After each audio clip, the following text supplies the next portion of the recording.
At this moment of crisis, a smiling, cherubic Englishman arrives in Antwerp by sea. Winston Churchill, 39 years old.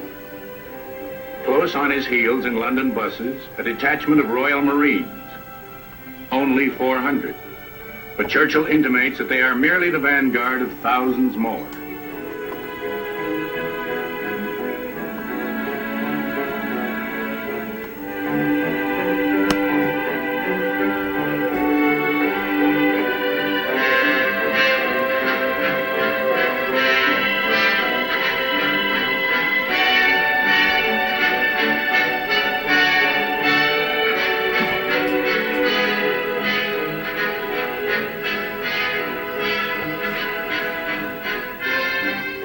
For a few days, Belgium loses the feeling of utter loneliness in a hostile world. But even as the British move toward the battle line, word comes that the promised reinforcements have been ordered home, back to Britain. Compassion must be tempered by realism. The government cannot spare troops for a cause that seems hopeless.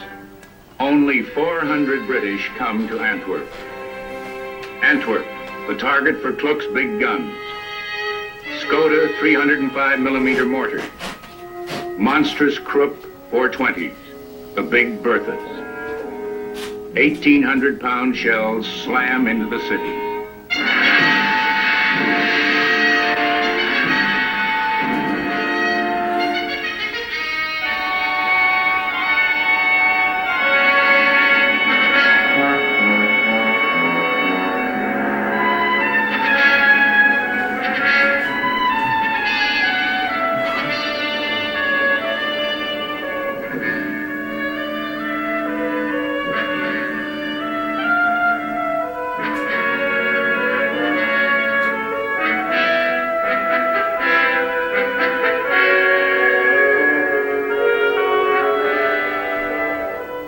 Under fire in Antwerp, King Albert and his queen, Elizabeth, become the symbols of Belgian resistance. The queen's role is a difficult one. Her brother is a general in the German army. On October 9th, after a month of siege, Albert accepts the inevitable. With the official archives packed in wicker baskets, government and army abandon Antwerp for exile in France. In a final gesture of bravado, the Belgians outmaneuver Kluck and safely cross the frontier. With the troops, on the roads and at the ports, the refugees.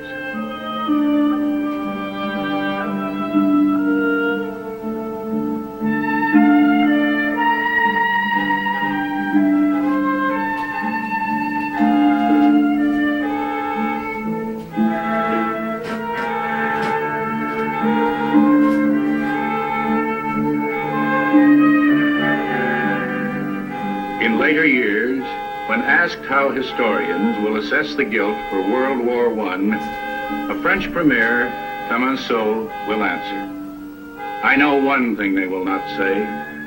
They will not say that Belgium overran Germany."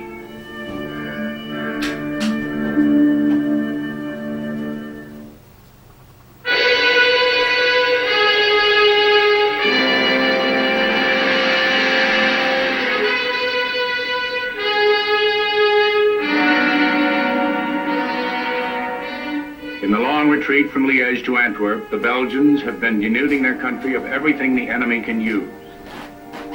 To win a few days, a few hours, they deliberately sacrifice the entire transportation network of the country. As invasion settles into occupation, resistance takes other forms.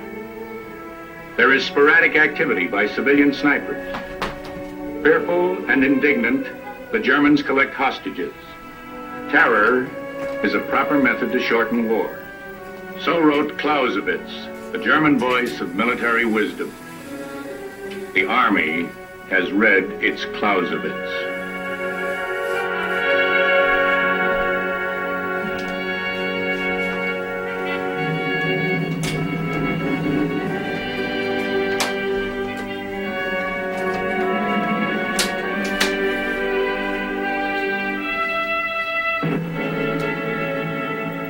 Army of occupation.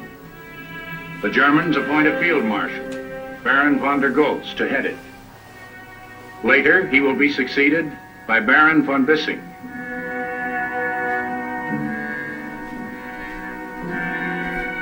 Now, every aspect of Belgian life is controlled by proclamation. Death for snipers. Cities under curfew. Confiscation. The iron fist for Belgium.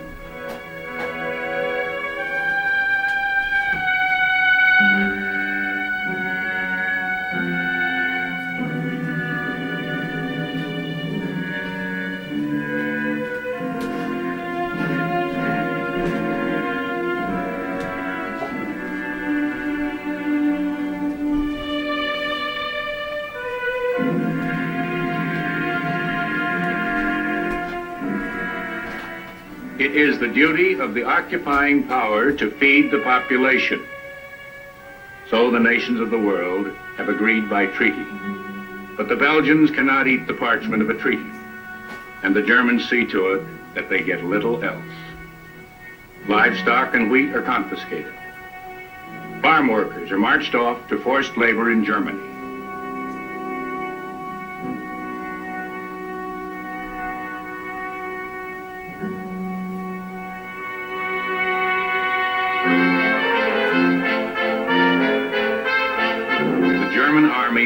Proudly proclaimed the best disciplined military force in history, literally debauches itself on the country of Belgium, the conqueror enjoying his spoils.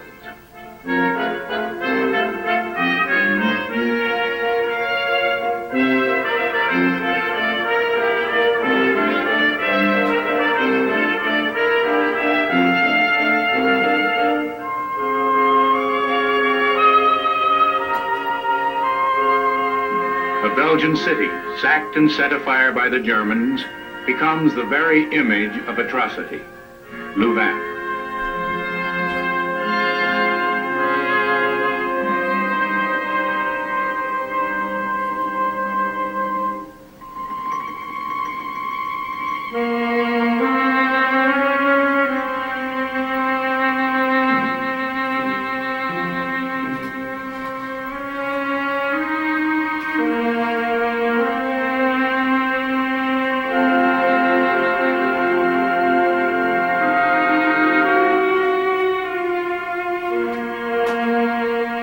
The world's loss.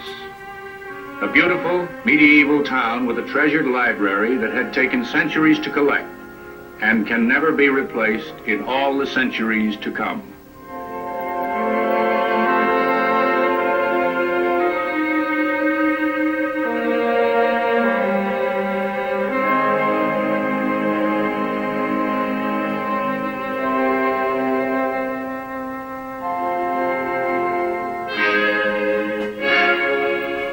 London, in the autumn of 1914. If the German General Staff is scornful of world opinion, Britain is not. The Belgian atrocity stories are publicized to the world by the British Propaganda Office. Some stories are true, some are myth. Lord James Bryce, a diplomat and author with a large following in America, will lend his name to a report that catalogs all the alleged outrages and gives them all, true and false, a stamp of authenticity. The world press is even more lurid.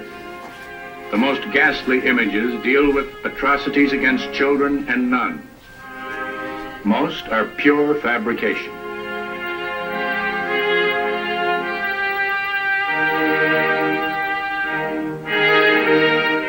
The Germans provide Britain with their richest propaganda windfall by executing Nurse Edith Cavell for helping British prisoners to escape. The Germans call her a spy. The world remembers her only as a woman.